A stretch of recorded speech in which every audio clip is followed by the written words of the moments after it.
La vie est un combat. Et comme tout combat, nous devons être déterminés si nous voulons vaincre. Car quelqu'un de très déterminé, malgré les souffrances, les problèmes et les persécutions, reste au-delà de tout, fidèle à sa foi et à Dieu. C'est pour cette raison, Saint Paul, dans sa seconde lettre à Timothée, nous dira au sujet de la persévérance que « J'ai mené le bon combat, j'ai achevé la course, j'ai gardé la foi. » 2 Timothée 4, 7. Chers frères et sœurs, notre sujet du jour s'étayera sur le thème « La persévérance ». La persévérance est en réalité le fait de continuer un effort jugé difficile, de continuer malgré une opposition, malgré quelque chose de contraire censé nous faire arrêter notre effort.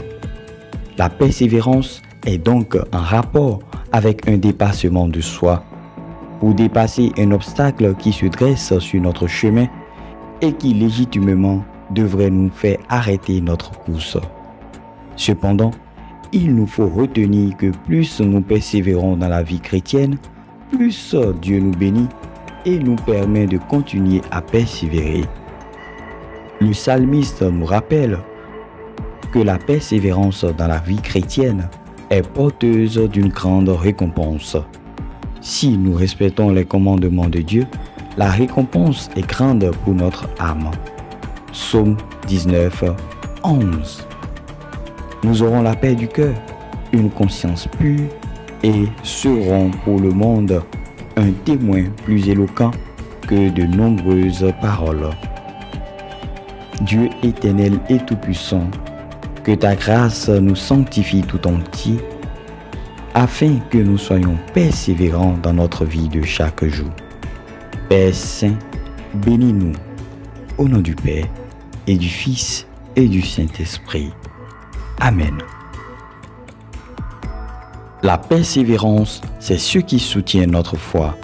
Ainsi, la persévérance dans la foi, c'est continuer à regarder le but, le résultat final, sans tenir compte de ce que nos yeux voient ou de ce que nos oreilles entendent. Beaucoup passent des périodes de doute ou de rébellion envers Dieu. Mais au fond de nous brûle cette flamme qui fait que nous savons que Dieu est notre maître et notre amour doit prendre le dessus.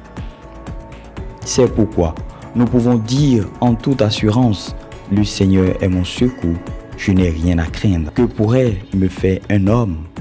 Hébreux 13, 6. Notre persévérance doit alors se nourrir de ce verset, car Dieu est notre secours et que nous n'avons rien à craindre. C'est lui qui nous donne la force de continuer et de nous battre, que ce soit dans notre travail, dans notre couple, dans nos études. Dieu nous soutient et nous donne de surmonter nos difficultés. Aucun obstacle n'est trop grand pour Dieu. Et lorsque nous comprenons cela, alors nous trouvons les ressources pour persévérer. Oui, chère famille, il nous est important d'avancer avec confiance et assurance dans la persévérance.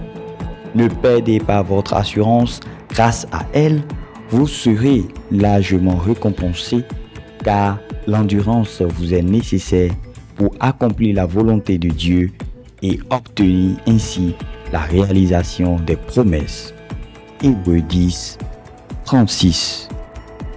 En effet, nous avons besoin de persévérer afin qu'après avoir accompli la volonté de Dieu, nous obtenions ce qui nous est promis. Ce ne sont pas la capacité d'une personne qui font d'elle un champion, mais sa persévérance dans l'effort.